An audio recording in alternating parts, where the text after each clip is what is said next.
1장 1절에서 17절까지 말씀입니다.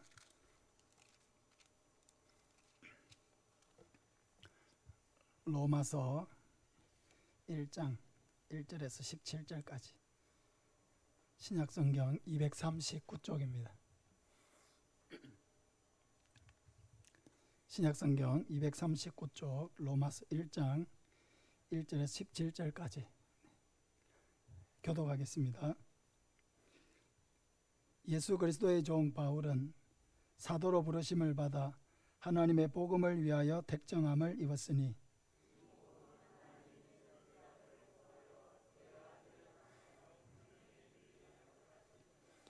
그의 아들에 관하여 말하면 육신으로는 다윗의 혈통에서 나셨고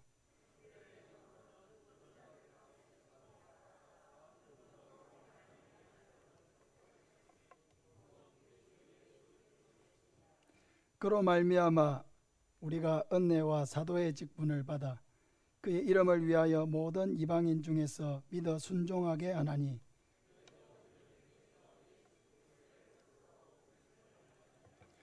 로마에서 하나님의 사랑하심을 받고 성도로 부르심을 받은 모든 자에게 하나님 우리 아버지와 주 예수 그리스도로부터 은혜와 평강이 있기를 원하노라.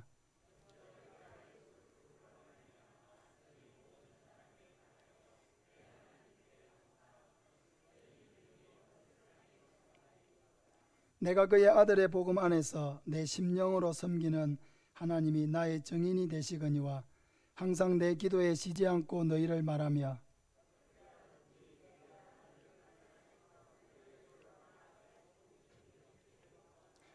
내가 너희 보기를 간절히 원하는 것은 어떤 신령한 은사를 너희에게 나누어 주어 너희를 견고하게 하려 함이니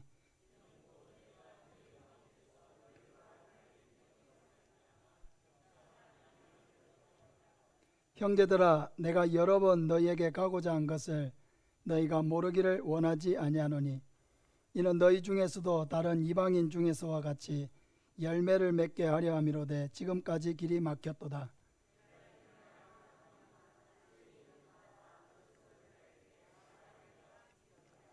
그러므로 나는 할 수 있는 대로 로마에 있는 너희에게도 복음 전하기를 원하노라.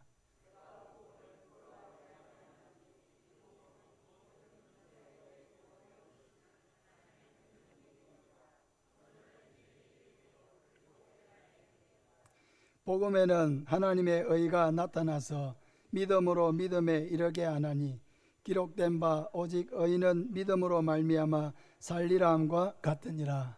아멘. 이 시간 우리 김해 푸른숲 교회에서 또 부목사로 섬기시는 권절 목사님 나오셔서 하나님 말씀 전하시겠습니다. 말씀에 많은 은혜 받으시기를 바랍니다.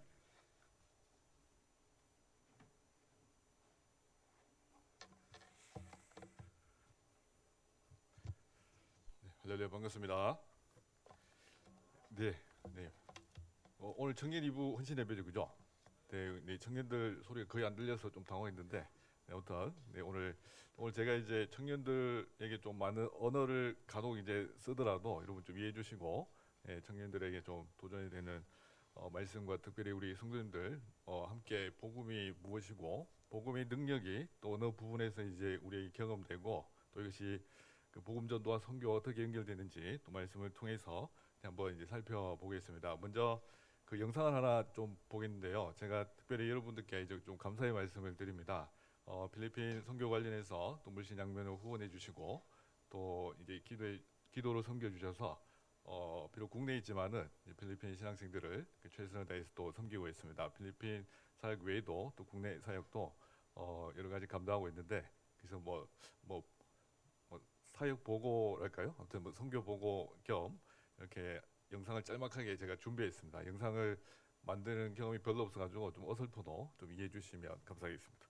영상 좀 틀어주시기 바랍니다.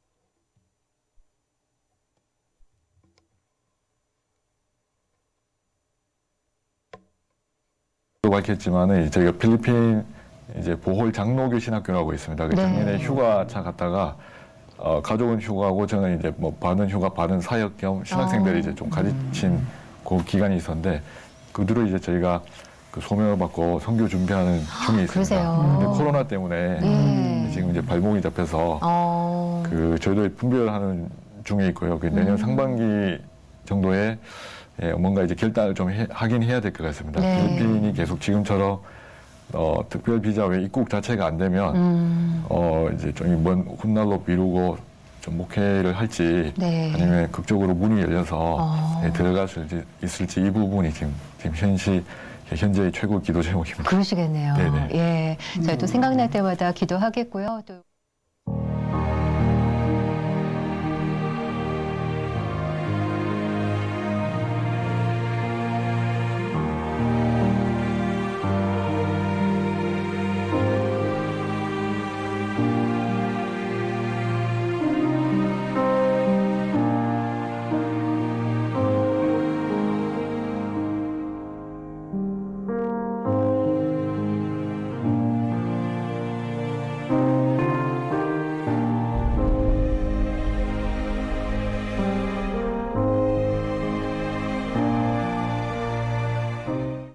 In other words, the believer's prayer is a beautiful art that combines the passive and active functions of faith.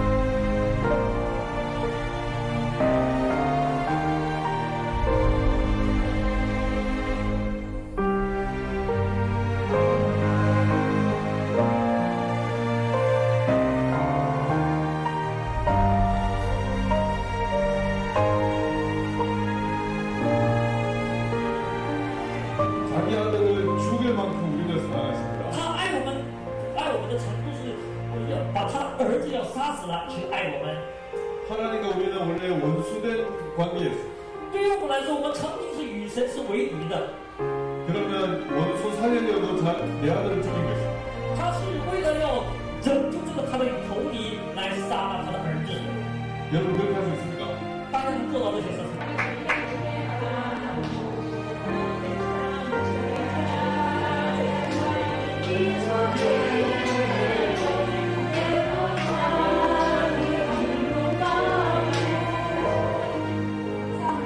其实下午就走了，下午。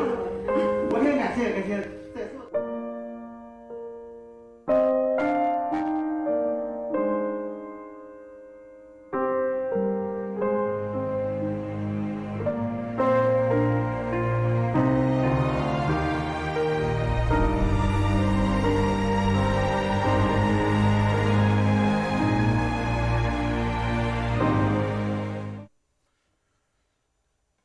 네, 감사합니다.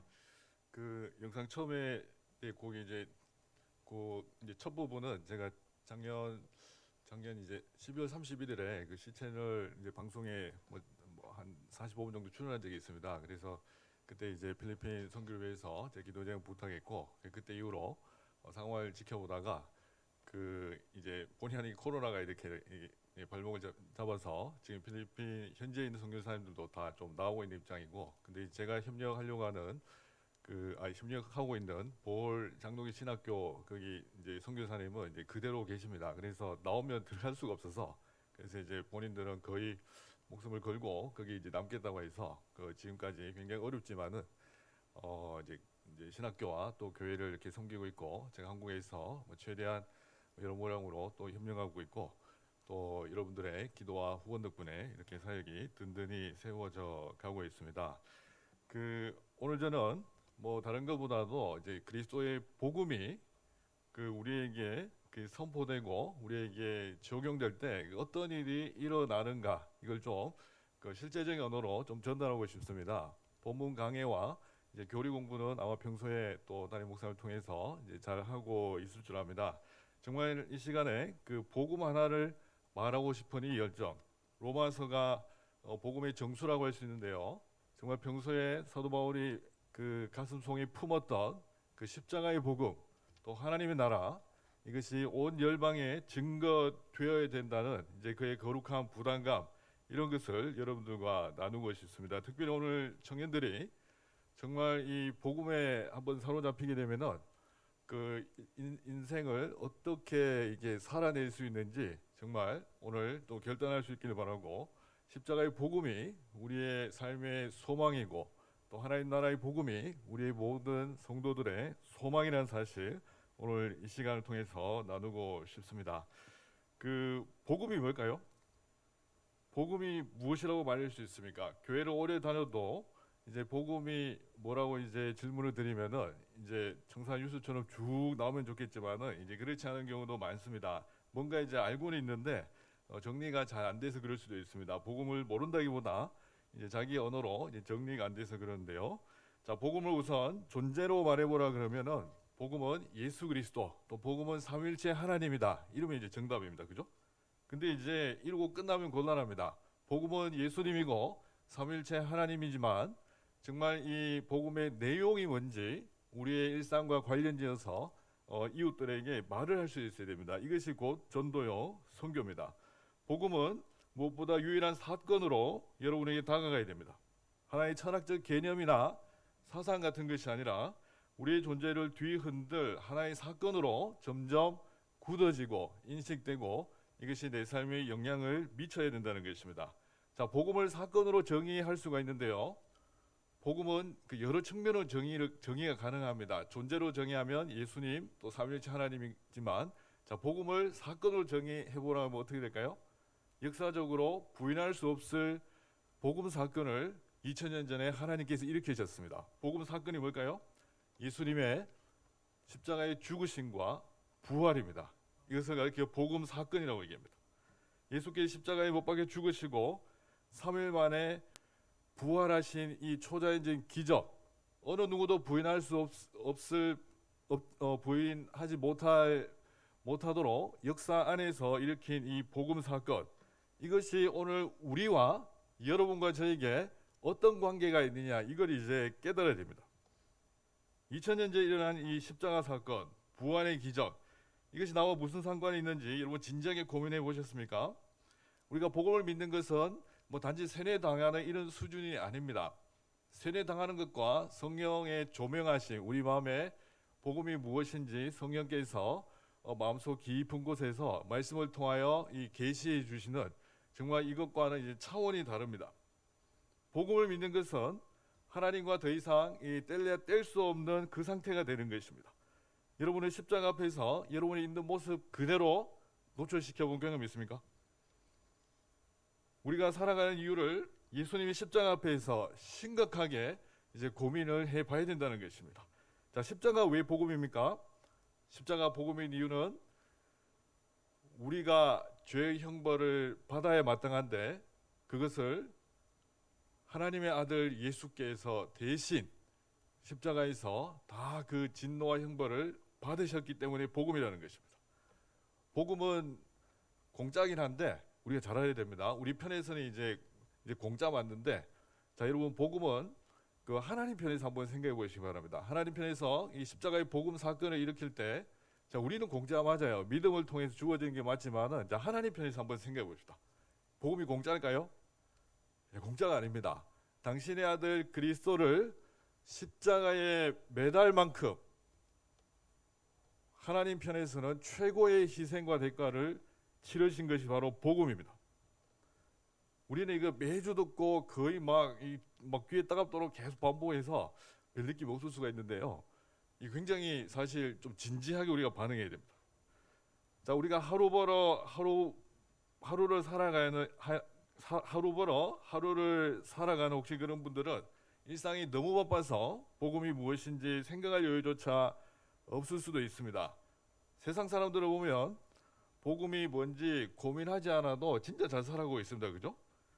그들이 보기에 우리가 복음 믿고 복음에 대해서 배우고 설교 듣고 이렇게 살아가는 것이 좀 미련해 보일 때도 있습니다. 자, 그럼에도 불구하고 우리는 이 복음이 무엇이고 이 복음 앞에 나는 어떠해야 되고 이 복음이 나에게 어떻게 적용되었고 지금도 내 일상에 어떻게 영향을 미치고 있는지 좀 진지하게 이제 고민을 해야 된다는 것입니다. 자, 왜 그러냐면 이것이 우리가 성도라는 사실을 결정짓는 가장 중요한 질문입니다.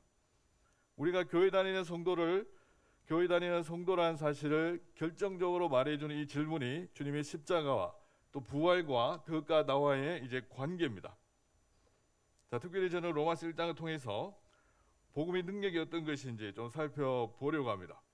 자, 로마서는 사도 바울이 로마 교회 성도들에게 보낸 서신입니다. 그 주후 57년경에 연대를 좀 기억하시면 좋겠습니다. 몇 년도라고요? 네, 57년경에 바울이 3차 선교 여행 중에 고린도에서 로마서를 기록했습니다. 사도행전 20장 2절 3절 어간입니다. 자, 로마 교회는 여러분 아시다시피 바울이 개척한 교회가 아닙니다. 그죠? 교회가 언제 시작된지 정확하게 아무도 모릅니다. 어떤 사람은 베드로가 로마 교회 설립했다고 주장하지만은 뭐 이제 근거는 없습니다. 아마 오순절 성령 강림 때 로마 출신 유대인들이 베드로의 복음 전도를 통해서 회심해서 다시 로마로 돌아가서 자생적으로 교회 공동체를 세웠던 것으로 보입니다. 이거 이제 방금 말씀드린 이 견해가 가장 무난합니다. 아까 이러고 영상에서 보셨죠? 그 중국인 교회에 제가 집회를 한 적이 있습니다. 필리핀 선교를 못 나오고 있으니까 하나님께서 국내에서 뭐 온갖 다양한 사역을 이제 계속 지금 이제 시키시고 계시는데 선교 집회도 이제 아까 보신 것처럼 한 번씩 하는데 자, 중국 선교가 여러분 어떻게 이루어지는지 아십니까? 아까 복음을 듣고 현장에서 회심한 그 사람들이 결단하고 이제는 주님을 위해서 살겠습니다라는 이 확고한 신념을 가지고 다시 한국에서 일이 끝나면은 중국으로 돌아가서 자생적으로 교회를 세웁니다. 저분이 처음에는 그 보내면 끝인 줄 알았대요. 본인은 거기까지 사명이 끝난 줄 알았는데 이제 그게 아니고 몇 년이 지나니까 연락 온다는 겁니다. 교회가 생겼으니까 한 번씩 와서 말씀을 전해달라고.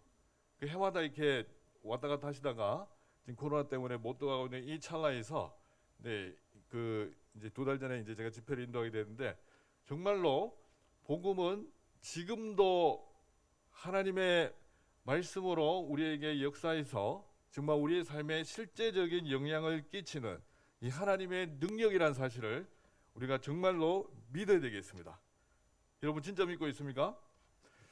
그 앞에 서 있는 저도 사실 지금은 이렇게 별로 반반한 것처럼 보이지만은 사실 그런 사람이 아닙니다. 제가 그 어릴 때 잠깐 얘기 드리면은 이제 저는 복음을 그 경험적으로 알게 된 사람입니다. 복음 때문에 인생이 뒤집힌 사람입니다. 사실 이 자리에 설 수 없는 죄인입니다. 저는 집안에 이제 어느 날 이제 제가 태어나니까 부모님 두 분이 엄청 이렇게 싸우시고 온 집안이 이 갈등에 얽혀서 이게 풀리지 않는 실타래처럼 집안 자체가 이 갈등의 연속이었습니다. 그래서 굉장히 이제 부부 싸움이 이게 심했고 어머니 아버지가 또 고부간의 갈등 때문에 굉장히 이제 할아버지 할머니 그 아버지 어머니 이 관계성 속에서 굉장히 이제 시끄러웠습니다. 그래서 어머니는 이제 고모들한테 엄청 이제 시달리고 그러다가 나중에 이제 어떻게 됐냐면 간단하게 말씀드릴게요. 이게 다 할 시간 없으니까 집 나간 연속을 한 번씩 하시다가 어느 날 이제 진짜 집을 나갔습니다. 그 이제 가정 폭력 이제 이혼 가정 그런 분위기였는데요. 예를 들어 이런 겁니다. 하나만 말씀드리면은 이제 경상도 사나이들이 좀 이게 특징이 있는데 그 저희 아버지가 옛날에 어떠셨냐면 지금 이제 친부모님 다 소천하셔서 제가 그냥 이렇게 이제 말씀드리고 다 지나간 얘기긴 한데요. 제 아버지가 이제 특징이 이렇습니다. 자존감은 낮은데 자존심이 굉장히 세신 분이셨거든요. 그 이런 사람 어떻게 반응하죠? 한번 신음 소리 들으면은 정말 못 견뎌합니다. 또 그걸 증명해 보이기 위해서 끝까지 이렇게 뭔가 해야 됩니다. 예를 들어 이런 거 있잖아요. 저희 할머니가 저희 아버지한테 너 여자한테 너무 잡혀서 하는 거 아니야? 이런 말 들으면은 자 우리 형제가 어떻게 반응해야 됩니까? 아닙니다. 그러고 막 이렇게 막 증명해야 될까요? 막 군기 잡고 이렇게 됩니까? 자 이렇게 하면 절대 안 됩니다. 그죠? 우리 청년들. 근데 저희 아버지는 이제 그 이런 말들에 견디질 못해서 실제로 어머니를 물론 뭐 어떤 이유가 있었겠죠. 갈등이 있었을 건데 진짜 피투성이 나도록 이제 두들겨 패셔서 피도 닦지 말라 그러고 이제 할머니한테 데려가서 그런 식으로 증명하는 거예요. 저희도 몰래 부부 싸움을 계속 하시다가 계속 숨길 수 있습니까, 그죠? 저희도 자다가 이제 보게 되었고 정말 그런 과정 속에서 저와 제 이 남동생이 있습니다. 굉장히 집안의 이제 공포 분위기 속에서 이렇게 살았습니다. 정말 그런 시절을 지내다가 어느 날 저희 어머니가 이제 식당 일 하시다가 이 폭력과 어떤 시누이들의 이 폭언 뭐 이런데 견디질 못해가지고 진짜 어느 날 이제 집을 나갔습니다. 자, 그 찰나에 저희 아버지가 또 병으로 쓰러지셨습니다. 그래서 저는 아버지가 병으로 쓰러지고 얼마 지나지 않아서 이제 교회라는 곳을 처음 가봤는데 아마 어르신들 여러분 다 아실 겁니다. 1980년대 어떤 분위기셨죠? 이제 십자가만 꽂으면 교회가 된다 뭐 그런 분위기셨지 않습니까? 또 어떤 집에 그 환장 한 명 있다 그러면은 온 교인이 가서 기도해주고 이제 그러니까 치유 사역이 활발하던 이제 그런 80년대 이제 굉장히 이제 그 시기에 제가 이 초등학교를 보냈는데요. 그래서 어느 날 교인들이 이렇게 오셔서 제 아버지 거의 송장입니다. 살아있는 게 송장인데 안수하면서 기도하시는 그런 모습을 보고 제가 처음에 굉장히 무서웠습니다. 저 왜 그러냐면은 일단 기도하러 오셨는데 그 분위기가 조금 다른 거예요. 일반 세상 사람들이 다르고 또 여전도사님이라는 분이 저희 아버지 완전 송장 같은 아버지 중간에 앉혀놓고 이제 안수하면서 기도하시는데 일단 무슨 말인지 하나도 모르겠어요. 지금 생각하면 그게 이제 치유 방언 기도인데 굉장히 무서웠습니다. 막 이게 진짜 따발총보다 더 빠른 막 이렇게 1시간 동안 그렇게 기도하시는데 순간 저는 이렇게 놀래가지고 저러다가 진짜 어떻게 되겠다 뭐 이런 생각 때문에 굉장히 이제 마음이 막 이렇게 힘들었는데요. 자 그러고 나서 그 분이 저와 제 동생한테 이렇게 얘기했습니다. 다음 주부터 교회 나올 수 있겠니? 예, 그래서 무서워서 일단 교회 간다 했습니다. 그리고 그 다음 주부터 이제 갔는데 저는 이제 교회라는 곳을 이제 그런 식으로 처음 가게 됐습니다. 교회라는 곳을 가니까 집에서 거의 들어볼 수 없는 말들을 좀 자주 듣게 되었는데 어떤 거냐면은 예수님이 늘 사랑한다는 거예요. 또 저 아무런 핏줄이 아무런 그 이제 상관이 없는 교인들 이제 어른들이 굉장히 사랑해 주시는 거예요. 이런 공동체 저는 처음 만나봤습니다. 정말 나랑 피 한 번도 안 섞인 이 분들이 어떻게 친부모 이상으로 나에게 따뜻한 사랑과 관심을 가져주시고 정말 복음이 무엇인지 일상으로 삶으로 보여주시는 자 그런 모습들을 어릴 때 이제 하나하나 지켜보면서 저는 예수님을 믿게 됐습니다. 그래서 저는 예수님을 처음 믿을 때부터 주님을 향한 이 믿음은 정말 희생과 사랑으로 이제 나에게 이제 다가왔습니다. 아마 이 자리에 계신 여러분들도 교회 안에 여러 이유로 여기 이제 오게 되었을 것입니다. 그러나 하나님께서는 여러분의 어떤 상황과 어떤 형편에 있든지 분명히 복음을 믿게 하시기 위하여 이곳으로 인도하셨고 정말 이 복음이 우리에게 먼저 경험된 이 복음이 정말 우리를 통하여 이 지역 가운데 전파되게 하시기 위해서 우리를 이 자리에 부르셨다는 것입니다. 로마 교회를 보면요, 정말 이 교회는 온갖 부류의 사람들이 다 와 있습니다. 예수 믿는 이 교회는 어느 특정 부류만 모이는 것이 아니고요, 모든 부류의 사람들이 그리스도의 이름을 부르는 이거 하나를 가지고 모인 이 거룩한 공동체가 바로 이제 교회입니다. 로마 교회는 그래서 공교회라고 이렇게 칭하는데요. 여러분이 매주 고백하는 아까 우리 사도신경 암송했는데 이거 어디서 유래됐냐면요. 로마 교회가 사용하던 세례 예식문에서 이 사도신경이 유래됐습니다. 2세기 중반에. 아마 여러분 사도신경 공부하셨을 겁니다. 사도 바울은 이 본인이 개척한 교회도 아닌 이 로마 교회에 가장 하고 싶은 말, 평소에 가장 하고 싶은 말을 지금 이제 이 기록을 하고 있습니다. 물론 바울이 직접 기록을 한 게 아닌가 아시죠? 더디오라는 사람을 통해서 이제 그 대피를 시킨 겁니다. 정말 이 바울은 모든 이방인들이 복음을 믿어 순종하도록 하기 위하여 자기에게 사도직이 주어졌다는 사실을 인식했습니다. 5절에 보면 그렇게 나오죠, 그죠? 그의 이름을 위하여 모든 이방인 중에서 그 믿어 순종하게 하나니, 믿어 순종하게 만들기 위해서 하나님이 자기를 사도로 부르셨다는 것입니다. 이 일을 위하여 바울은 온 열정을 다 쏟아붓고 있습니다. 바울은 로마를 방문하기 위해 기도를 지금 이 본문에서 담아내고 있는데, 이 단락 속에서 무려 4차례 이상이나 로마를 방문하고 싶다는 자기의 심정을 언급하고 있습니다. 자, 자기가 개척한 교회가 아닌데도 왜 로마 교회를 방문하고 싶어 할까요? 자, 계속 본문에서 반복되어 나타나고 있는 두 단어가 있는데 혹시 찾으셨습니까? 복음과 믿음, 이 두 단어가 계속 반복되고 있습니다. 바울은 먼저 로마 교회 성도들에 관하여 하나님께 감사하고 있습니다. 우리 8절을 한번 같이 읽어볼까요? 8절입니다. 먼저 내가 예수 그리스도로 말미암아 너희 모든 사람에 관하여 내 하나님께 감사함을 너희 믿음이 온 세상에 전파됨이라. 아멘. 자, 감사한 이유를 밝히는데 뭐 때문에 감사하다는 겁니까? 로마 교회 성도들의 믿음이 온 세상에 전파되고 있다는 이 사실이 감사하다는 겁니다. 감사 제목이 굉장히 특이하지 않습니까? 저는 한 날 이 부분에 있다가 이 감사 제목에 좀 도전을 받았습니다. 우리는 보통 내가 원하는 방식으로 기대 제목이 이루어져야 감사가 잘 나옵니다. 감사헌금도 그때 많이 하시더라고요, 보니까. 자, 근데 이제 바울의 감사를 보니까 자기가 지금 대부분 개인적인 친분이 없는 로마 16장의 그 명단 빼고 잘 모르는 성도들이 이제 더 많았는데요. 그들이 복음을 듣고 이 복음에 순종하고 있다는 이 사실에 지금 감사하다는 것입니다. 내가 잘 모르는 성도들의 믿음이 세상에 전파되고 있다는 사실을 두고 감사하다는 것입니다. 자, 우리로 치면은 우리가 가본 적이 없는 어떤 다른 나라에 형제 자매들이 생겨난다는 사실, 그리스도 안에서 같은 믿음을 가진 형제 자매들이 생겨나고 있다는 이 사실이 감사하다는 것입니다.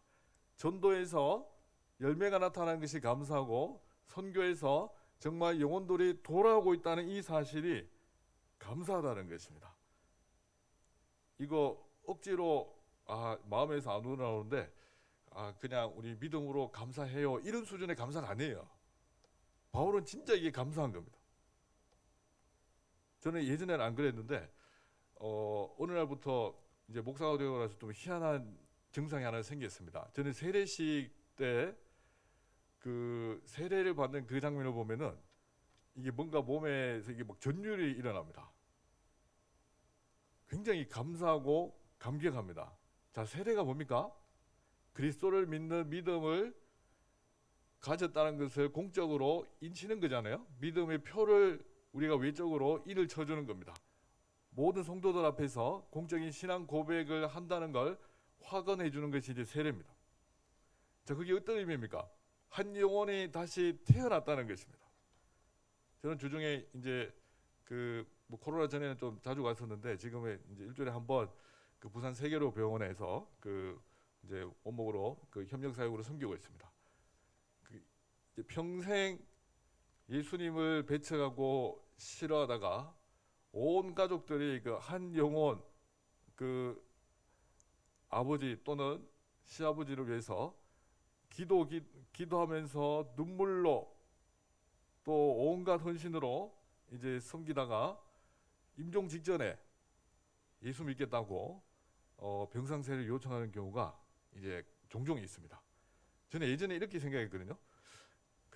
이제 돌아가시기 전에 지푸라기로 잠든 심정으로 뭔가 한번 천당에로 가보겠다 이런 느낌의 어떤 별로 부정적이었는데, 근데 제가 실제로 원목 사역을 해보니까 그 믿음이 진짜인 거예요. 지금도 기억나는 몇 분이 있습니다. 아까도 화면에 잠깐 나왔지만은 병상 세례를 베풀기 전과 이후에 이 표정이 달라지는 분도 많습니다.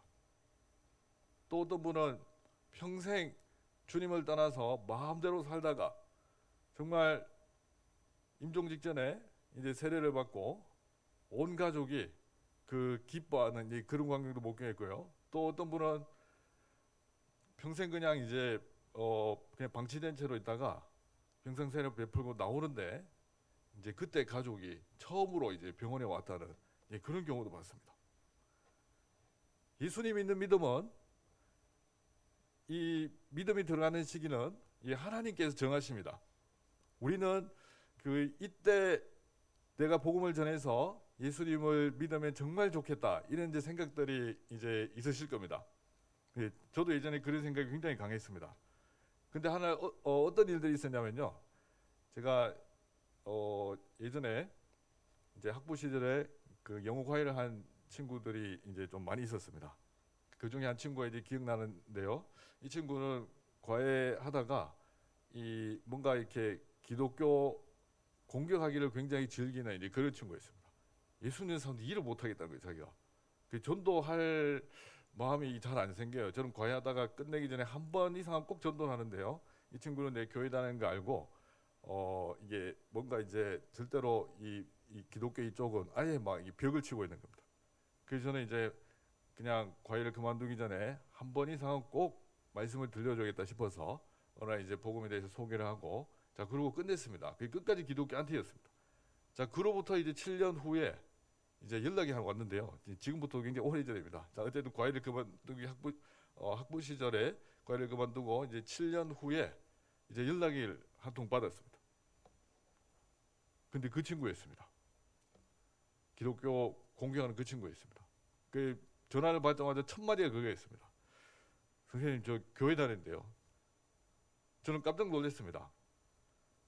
그 7년 전에 그 친구가 맞나 싶을 정도로 이제 그 신앙 고백을 막 하는 겁니다. 그 어떻게 하다가 교회 다녔냐고 제가 물어보니까 이제 군대 갔다 오니까 자기 선배가 자기를 전도로 막 하더래요. 전도 열심히 해서 막 예수 믿자고 하는데 어느 날 마음이 움직일 때 결정적으로 뭐가 생각나냐면은 자 그때부터 7년 전에 저하고 나누었던 그 대화들 있잖아요. 그게 이제 생각이 나면서 마음의 문이 열렸다는 것입니다. 근데 희한하게 인생이 웃긴 게 전도한 그 선배는 교회를 안 나간대요. 그대로. 그리고 그 친구가 나중에 보니까 자기가 그렇게 이제 변화되었고 또 온 가족이 다 교회에 가는 이제 그런 일들을 제가 지켜봤습니다. 저는 이제 그런 현상들을 볼 때 자 어떤 마음을 가지게 됐냐면요. 복음이 들어가는 이 때와 시기는 이게 하나님께서 정하시는구나 이걸 확신을 가졌습니다. 예전에 저는 제가 복음을 전할 때 극적으로 회심하고 막 하나님 앞에 이 죄인이라고 고백하면서 막 이런 것만 이제 기대했는데 자 그 일을 한번 이제 겪고 나서 어떤 마음을 이제 가졌냐면요. 복음 전하는 이 자체가 정말 기쁘구나. 이것의 복음의 열매와 때는 정말 하나님의 것이구나. 그리고 이제 이런 분들이 있습니다. 그 열매를 굉장히 잘 맺으시는 분들이 있거든요. 이제 굉장히 감사하고 이제 복받은 일인데 이제 그 하나님께서 보통 한 영혼을 돌아오게 하시기 위해서 앞에 수많은 전도자를 거치게 하십니다. 여러분 아시죠? 그래서 마지막 이 쉽게 말해서 이제 꼴탑에 서 계시다가 이제 복음을 전해서 이제 열매를 맺게 한 이제 이런 경우인데 자 하나님 입장에서 보면은 처음에 믿음의 그 씨앗을 뿌린 이 사람과 이제 마지막 회심시키기 직전에 이제 복음을 전한 이 사람이 모두가 다 똑같이 쓰임 받은 것입니다. 그래서 이런 원리들을 이제 경험적으로 깨닫고 나니까 복음을 전하여서 거절당했다고 별로 이제 실망스러운 게 이제 많이 사라졌습니다. 자 본문을 이제 또 돌아오면요. 5절에 보니까 자 이렇게 말씀하고 있습니다. 그로 말미암아 우리가 은혜와 사도의 직분을 받아 그의 이름을 위하여 이방인 중에서 믿어 순종하게 하나니 자 믿음의 순종이라고 원문에 그렇게 되는데요. 똑같은 표현이 16장에도 또 나옵니다. 믿음의 순종 그러니까 믿어 순종 우리말은 그렇게 되는데 자 믿음의 순종 믿음의 순종 로마서의 글에서 큰 주제 중에 하나입니다. 믿음의 순종 믿음의 순종이라는 단어로 둘러싸여 있습니다. 여러분 믿음의 순종이라는 게 무슨 뜻일까요? 믿음의 순종 자, 첫 번째 믿음에서 비롯되는 순종입니다. 맞죠? 자, 두 번째는 이 뜻입니다. 믿음이라고 하는 순종입니다. 그러니까 믿음과 순종이 다른 말이 아니라 사실상 같은 말이라는 뜻입니다. 복음을 믿는 사람은 순종하는 사람이고 복음에 순종하는 사람은 믿는 사람이라는 뜻입니다. 여러분 정말 이 믿음의 순종을 보이시는 우리 성도들이 되시길 주님 이름으로 축복합니다. 네, 이제 본론으로 빨리 넘어가서 이제 너무 막 시간을 끄면 안 되니까요. 자, 바울은 지금 항상 내 기도에 쉬지 않고 너희를 말하며라고 이렇게 언급하고 있는데 자기가 지금 잘 대체적으로 알지도 못하는 성도들 위해서 쉬지 않고 기도한다고 말합니다. 자, 그런데 기도가 어떤 내용이겠습니까? 5절과 관련지에서 생각해 볼 때 아까 언급한 아마 그들이 항상 예수님을 더욱 잘 믿어 순종하게 해달라고 기도했음이 틀림없습니다. 자, 그런데 놀라운 사실은 뭐냐면 이렇게 기도한다는 사실에 하나님이 자기의 증인이 되신다는 겁니다. 9절에 보십시오. 그의 아들의 복음 안에서 내 심령으로 섬기는 하나님이 나의 증인이 되시거니와 항상 내 기도에 쉬지 않고 너희를 말하며. 왜 이렇게까지 기도하는 것입니까? 10절에 잘 나타내는데 우리 10절을 같이 읽어보겠습니다. 어떻게 하든지 이제 하나님의 뜻 안에서 너희에게로 나아갈 좋은 길 얻기를 구하노라. 아멘. 아멘. 자, 바울이 로마 교회를 방문하고 싶은 이 간절한 열망을 지금 말하고 있습니다. 내가 너희에게로 나아갈 좋은 길 얻기를 구한다는 것입니다.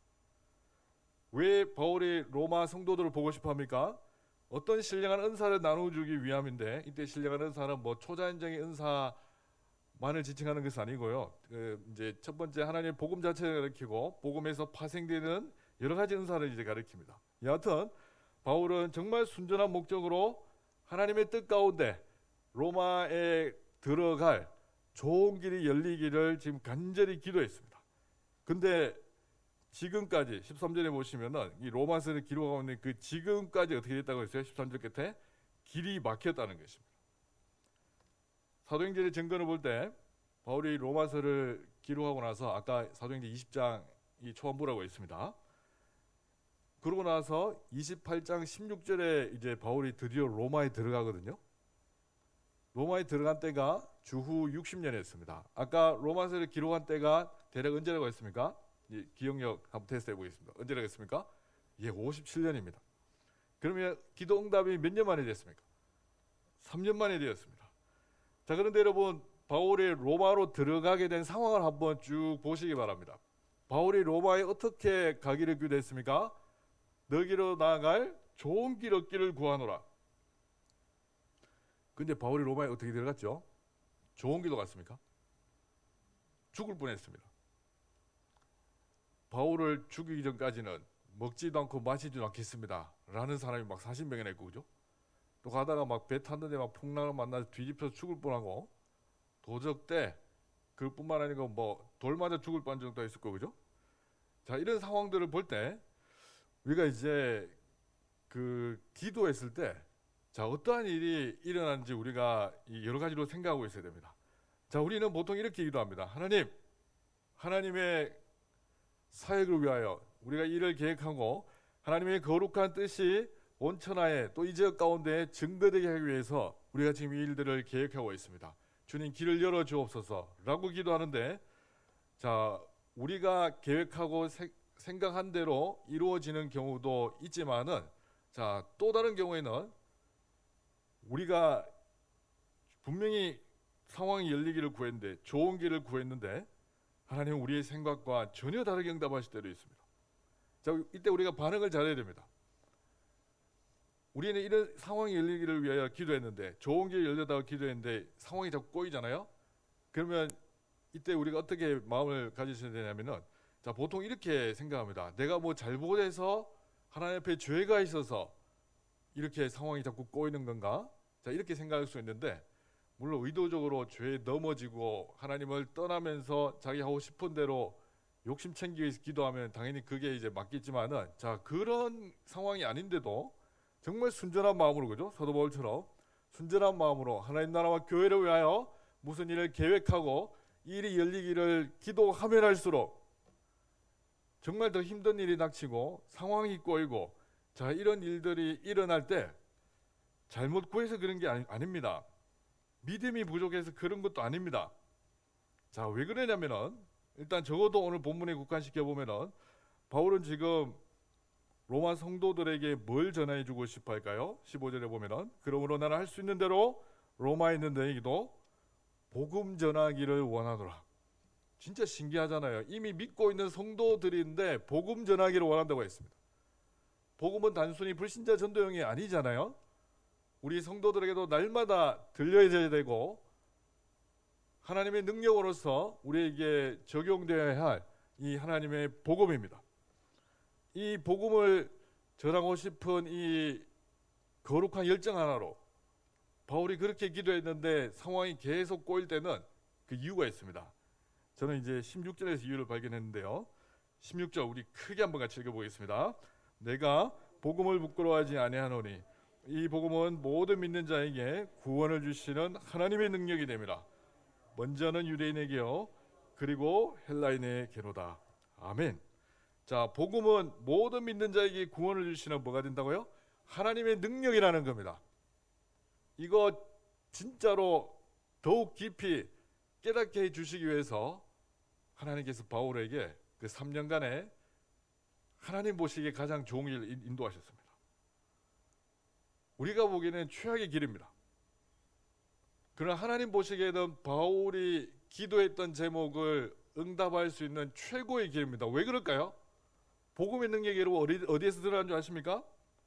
복음의 능력은 우리가 하나님과 아무런 관계도 없이 그냥 요술방망이로 뭐 이렇게 뚝 치면 나오는 그런 이상한 마법 같은 것이 아닙니다. 복음의 능력은 십자가의 고난에서 비롯됩니다. 복음의 능력은 고난의 비례에서 나타납니다. 이건 하나님의 정하신 법칙입니다. 근데 우리는 이걸 싫어합니다. 예수 믿는 사람은 평생 고난받고 살아야 된다, 그런 뜻이 아닙니다. 복음을 믿고 이것이 진짜 내 삶에 하나님의 능력으로 적용되기 위해서는 하나님께서 정하신 고난의 어떤 특정한 기간이 있다는 것입니다. 저는 어릴 때 그런 과정을 겪으면서요, 저는 처음에 저주받은 인생인 줄 알았습니다. 한때 부모님이 4분이었습니다. 친부모님 3분이 다 이제 계셨거든요. 그래서 저는 몰래 이제 왔다 갔다 하면서 막 스파이더처럼 막 이렇게 살았는데, 정말 이거 외에도 지금은 이제 그나마 이렇게 앞에서 말을 하고 이렇게 하지만은 뭐 물론 사석에서는 제가 아직 말이 굉장히 어눌한데요. 제가 어릴 때 이렇게 언어 장애로 살았습니다. 이제 안 믿으실 거예요 아마. 군생활 같이 했던 그 저희 군대 동기들은 다 아는데 군대에 제대하고 저보고 깜짝 놀랐습니다. 정말 저는 어릴 때 부모님께서 이제 그런 그 막 집안이 시끄럽고 막 그런 과정을 통해서 이제 어떤 심리적으로 제가 이제 후천적으로 이게 뭔가 문제가 생겼는지 친구들과 대화를 전혀 못했습니다. 이 과정이 굉장히 길었습니다. 그리고 저희 아버지는 병으로 쓰러지셔가지고 14년간 이렇게 누워 계셨는데요. 아마 여기 우리 어르신들은 아시는 분들도 있을 겁니다. 가장이 집에서, 또 가장만이 아니고 어쨌든 그 집안 가족 중에 한 분이 쓰러져서 한 14년간 병상생활 한다고 생각해 보세요. 그럼 집안은 어떻게 될까요? 일단 살림, 경제 상황 다 떨어먹습니다.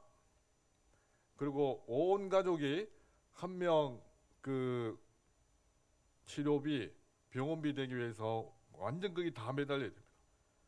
정말 이 과정을 겪으면서 저는 어릴 때 소원이 뭐냐면요, 이 굉장히 이제 불경스러운 생각인데, 아버지 진짜 편히 그냥 가셨으면 좋겠다, 이게 막 이런 생각이 올라왔습니다. 그리고 예수님을 믿긴 믿었는데 그런 과정들이 싫어서 하나님 날 사랑하신다면서요. 저는 교회 가서 이런 기도 많이 했습니다. 하나님이 날 사랑하신다면서요. 근데 왜 예수님 처음 믿을 때 잠깐 막 감격하고 이때 빼고는 왜 이런 일들이 계속해서 일어납니까? 저는 그게 늘 퀘스천이었습니다. 이해를 못했습니다. 예수 믿으면 잘 돼야 되잖아요. 우리 생각에 예수 믿으면 인생 대박 나야 되잖아요. 예전에 제가 모 지역의 부활절 연합 집회에 참석했다가 제가 그 집회 현장에서 뛰어나올 뻔했는데, 자, 그 앞에 강사 목사님 이렇게 말하는 거예요. 예수 믿고 예수 10년 믿었는데 아파도 평소 못 늘리면 잘못 믿은 거라는 거예요. 이 실제 들었던 얘기입니다. 제가 잘못 들었나 싶어서 입었는데 그 설교 시간 내내 그런 비슷한 얘기를 반복하시는 겁니다. 제가 뛰어나올 뻔했습니다. 저 같은 사람 억울해서 못 살잖아요. 저는 평생 잘못 믿었습니까? 그래서 저는 이제 지금 생각해 보니까 이제 이런 겁니다. 뭐냐면은 하나님께서 저에게 특정하신 어떤 이 고난의 기간들이 있었습니다. 그리고 여기에 밀어 넣으시고 하나님은 저보다 더 마음 아파하시면서 혹여나 제가 실족할까봐 마음 졸이시면서 지켜보고 계시고 부모의 심정으로 끊임없이 애틋한 마음으로 사랑하시고 하나님의 때를 기다리고 계신 거예요. 우리는 믿음으로 반응해야 됩니다. 우리 입장에서는 힘듭니다. 그러나 그렇게 하게 하는 그렇게 그 시간을 보내게 하신 이유가 있습니다. 왜 그럴까요? 복음의 능력을 우리에게 깨우쳐 주기 위함입니다. 고난에 비례해서 복음의 능력이 나타난다니까요. 한국교회가 지금 초기 교회에 비해서는 한국교회 초기에 비해서는 많이 지금 복음의 능력이 없어진 것 같습니다. 은과 금은 엄청 많은 것 같은데 뭔가 나사렛 예수 그리스도의 이름의 능력이 우리 가운데 잘 나타나지 않는 것 같습니다. 한때 교회라고 하면 이상한 색안경 끼고 막 쳐다봤잖아요. 온 국민이. 최근에 조금 덜해졌는데 작년에 제가 직접 경험했던 얘기 하나 해드릴까요? 제가 2달 전까지 부산에 있었는데요. 이제 애들이 치킨 먹고 싶다 해서 이제 치킨을 시켰는데 교회라서 안 갖다 준다는 거예요. 교회라서. 제가 그걸 경험하고 나니까 정말 당황했습니다. 아, 세상이 지금 이렇게 보는구나. 이럴 때일수록 우리는 복음의 본질로 돌아가고 하나님이 허락하신 이 상황 속에서 정말 하나님의 깊은 뜻이 무엇인지 우리가 생각하고 이웃 사랑을 실천하면서 십자가의 복음, 천국 복음을 우리가 먼저 살아내고 이 지역 가운데 좀 이제 충만히 증거해야 되겠다, 이 생각을 하시기 바랍니다. 제가 이제 예화 하나 들고 마치겠습니다. 저는 그 주님의 이 십자가의 복음 이걸 좀 경험적으로 또 이제 좀 생생한 방식으로 또 이제 깨닫는 그 사건이 하나 있었는데요. 제 아버지가 그래 14년 동안 거의 병상 생활 하시면서 이제 마지막에 좀 힘들게 가셨는데, 제가 2003년 초에 있었던 얘기입니다. 이제 군대 제대하고 그 자취방 구해서 저는 집에 최대한 안 들어가는 게 제 목표였습니다. 집에 들어가면 너무 힘들어가지고. 그래서 이제 군대 제대해서 온 그날에도 아버지한테 인사드리기 그냥 늦게 들어갔습니다. 근데 아버지가 제 들어오기 전에 그 아들 이제 제대했다고 이게 진수성찬을 차려두시고, 아버지가 거의 집에서 할 일이 없으시니까 TV 보면서 그 요리 하는 이게 그거는 이제 거동이 좀 불편해도 이제 하실 수 있잖아요. 근데 새어머니는 돈 벌러 다니셔서 음식을 못 하시고, 그래서 그때 아버지가 아들 제대했다고 다 이렇게 상을 차려주시고 기다리고 계셨는데 저는 그것도 몰랐습니다. 근데도 밤 10시, 11시 아마 이때 들어간 것 같습니다. 그 아버지가 저 보면서 그 한마디 하셨는데요. 주일날 욕을 해서 좀 죄송한데 좀 양해해 주시기 바랍니다. 너희끼리 다 처먹고 잘 먹고 잘 살아 이러면서 이제 그러고 들어가셨어요. 근데 그게 마지막이 될 줄 몰랐습니다. 그 다음 날인가 다음 날인가 제가 자취방 정리하고 있는데요. 저희 어머니가, 새어머니가 이제 연락이 왔습니다. 제가 응급실에 빨리 오라고. 그 전에 이번에도 뭐 좀 계시다가 나오시겠지. 그 늘 응급실에 자주 왔다 갔다 하셨거든요. 근데 이번에 상황이 달랐습니다.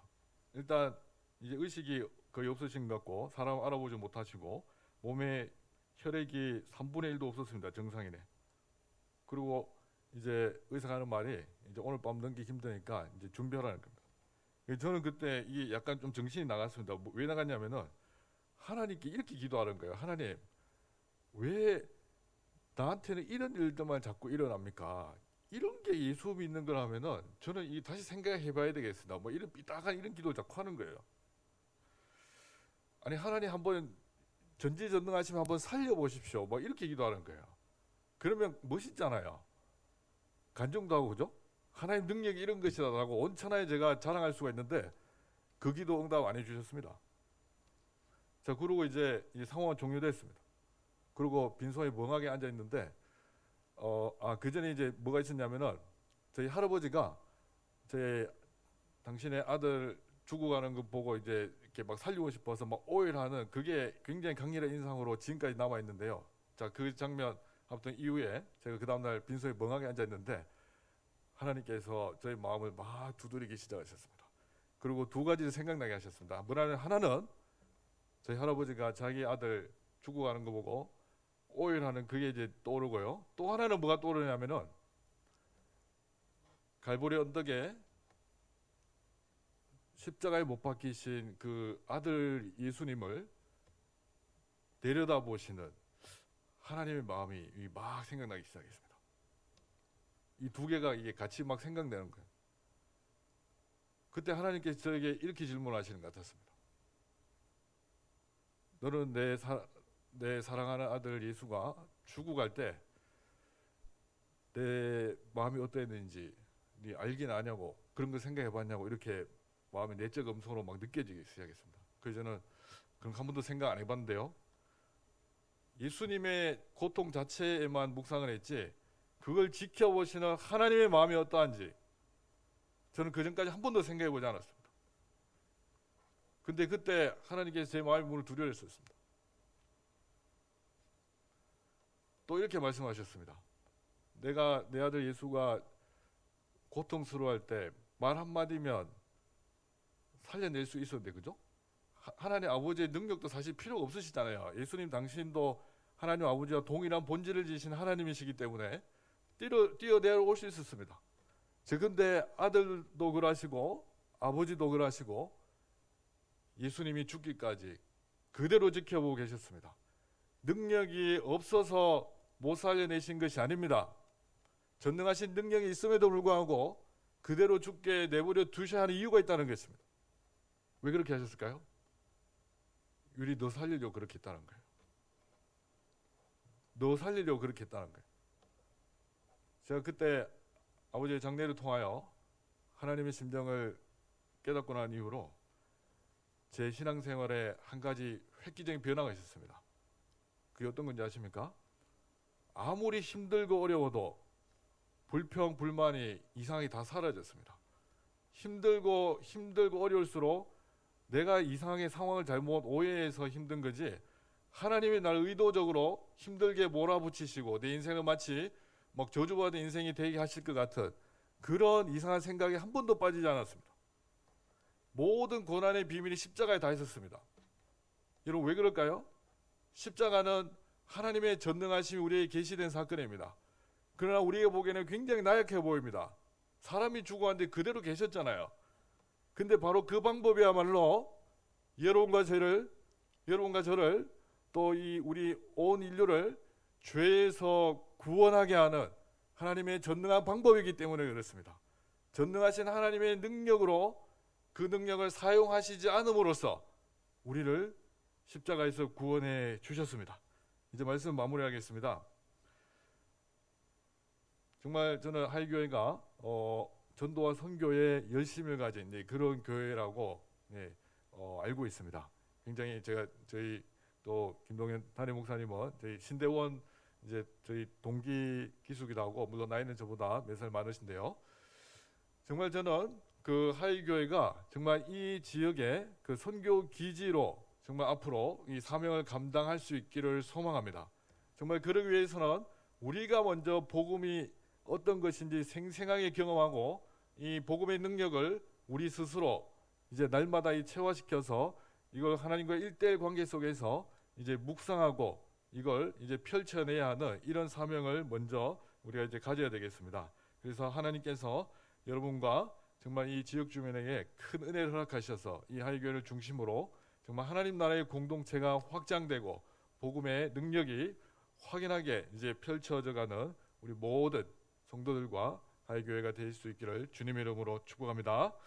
네, 기도하겠습니다. 살아계신 하나님, 부족한 종이 앞에서 두서없이 말씀을 나누었습니다. 하나님의 말씀만이 기억나게 하여 주시고 십자가의 복음이 하나의 그냥 교리적 문장이나 나와 아무런 상관없는 어떤 글귀가 아니라 정말 2000년 전에 일어났던 이 복음 사건이 지금 나에게 실제로 영향을 미치고 능력으로 나타나는 이 하나님의 초자연적인 기적이라는 걸 깨닫게 하여 주시옵소서. 하이교회 가운데 주님 은혜를 더하여 주시고 복음의 능력이 충만히 나타나서 정말 이 지역의 회심자들을 많이 만들어내서 주의 백성들을 많이 이곳에서 배출해낼 수 있도록 주의 은혜를 허락하여 주시옵소서. 우리 주 예수님 이름으로 기도드립니다. 아멘.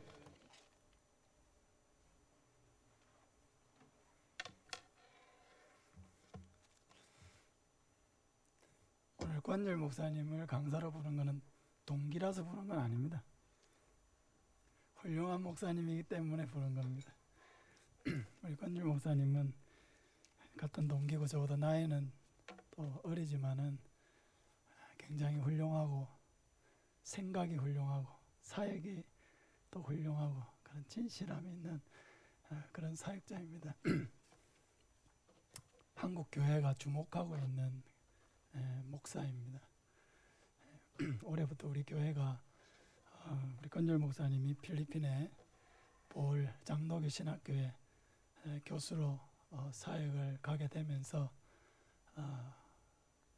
5년간 그 사역을 하신다고 해서 5년간 우리가 부족하지만 조금 후원을 시작했는데 코로나 때문에 가지 못하고 있어서 또 한국에 있음으로 해서 부르는 데가 또 너무 많아요.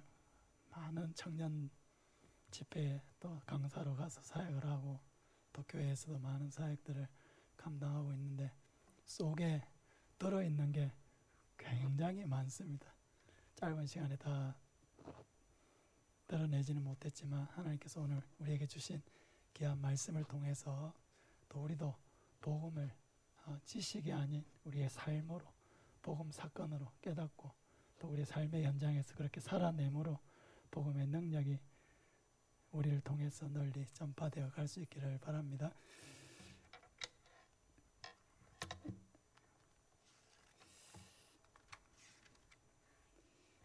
이 시간 우리 505장 찬송 드리면서 우리 헌신 우리 청년 입을 위해서 같이 한번 헌금 드리는 시간 가지겠습니다.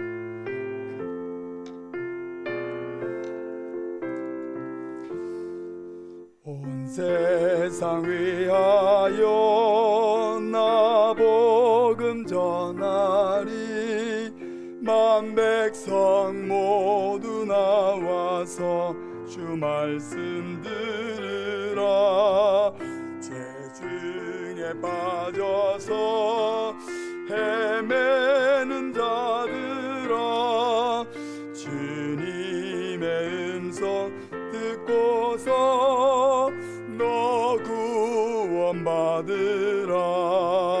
전하고 기도해 매일 증인 되리라 세상 모든 사람 다 듣고 그 사랑 알도록 온 세상 위하여 이 복음 전하 회개하고서 주 예수 이 세상 구하려 주 돌아가신 것 나 증거하지 않으면 그 사랑 모르리 전하고 기도해 매일 증인 되리라 세상 모든 사람 다 듣고 그 사랑 알도록 온 세상 위하여 주 은혜 임하니 주 예수 이름 힘입어 이 복음 전하자 먼 곳에 나가서 전하지 못해도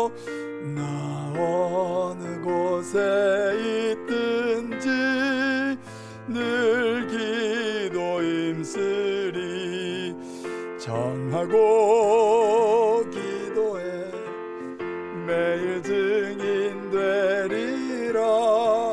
세상 모든 사람 다 듣고 그 사랑 알도록.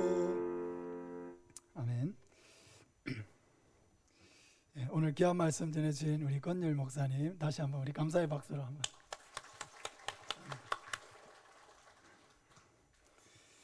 예배 후에 오전에 광고 드렸듯이 특강이 있습니다. 우리 많은 분들이 함께 참여해 주시면 감사드리겠습니다.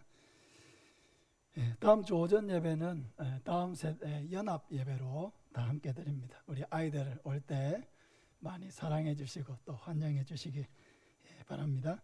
다음 주 오후 예배는 남전도의 헌신 예배로 드립니다. 강사는 금성교회 최원장 목사님이십니다. 다음 주일 오전 10시부터 제9기 기초교리교육을 시작합니다. 대상자 되시는 분들은 10시까지 교회로 우리 새가족실로 와주시기를 바랍니다. 나머지 광고는 주보를 참조해 주시기 바라고요. 성경 암송 시간입니다. 계시록 3장 20절과 요한일서 5장 13절 두 절을 같이 암송하도록 하겠습니다. 요한계시록 3장 20절 말씀입니다.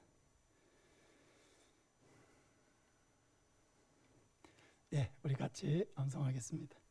볼지어다 내가 문 밖에 서서 두드리노니 누구든지 내 음성을 듣고 문을 열면 내가 그에게로 들어가 그로 더불어 먹고 그는 나와 더불어 먹으리라.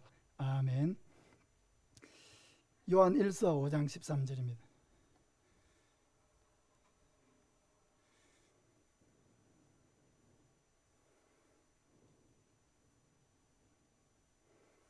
우리 같이 한번 해보겠습니다. 내가 하나님의 아들의 이름을 믿는 너희에게 이것을 쓰는 것은 너희로 하여금 너희에게 영생이 있음을 알게 하려 함이라. 아멘. 많이들 암송해 오시네요. 꾸준하게 열심히 암송하시길 바랍니다. 이 시간 우리 특송하는 시간입니다. 우리 청년 2부 나와서 특송을 하나님 앞에 영광 돌리겠습니다.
원래 우리 청년 이후가 좀 많은데 오늘 갑자기 뭐 여러 가지 일들도 좀 있고 또 간호한다고 좀 빠지기도 하고 해가지고 오늘 반도 참석을 못했는데 그래도 오늘 나와서 특송해 주셔서 진심으로 감사드립니다.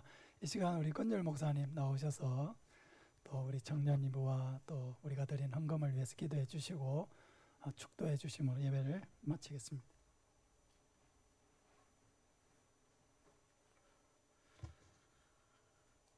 살아계신 하나님, 시간에 저희가 주님 앞에 마음을 담아서 귀한 예물을 드립니다. 정말 예물이 사용되는 곳마다 하나님의 영광이 드러나게 해주시고 하나님 나라와 교회가 확장되는 복된 일들이 날마다 일어나게 하옵소서.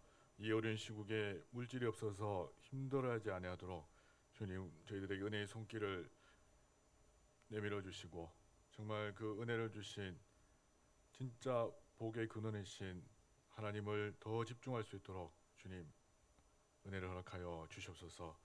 예수님 이름으로 기도합니다. 아멘. 네, 축도하겠습니다. 주 예수 그리스도의 은혜와 하나님 아버지의 크신 사랑과 성령님의 위로하심과 교통하심이 오늘 이 자리에서 복음의 능력을 진심으로 경험하기 원하는 우리 성도님들과 특별히 우리 청년 이부 또 청년들에게 또 그들의 생업터 위에 이제부터 영원토록 함께 있을지어다. 아멘.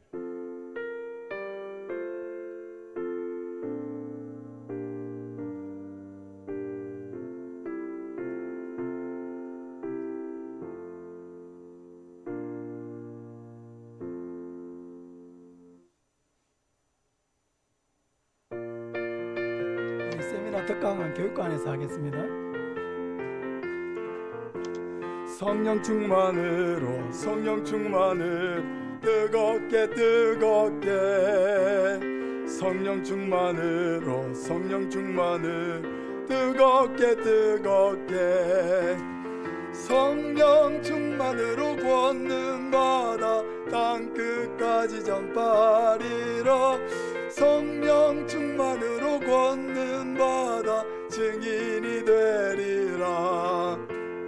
말씀 충만을 새롭게 말씀 충만을 새롭게 말씀 충만으로 거듭나서 주 뜻대로 살아가리라. 말씀 충만으로 거듭나서 새 사람 되리라.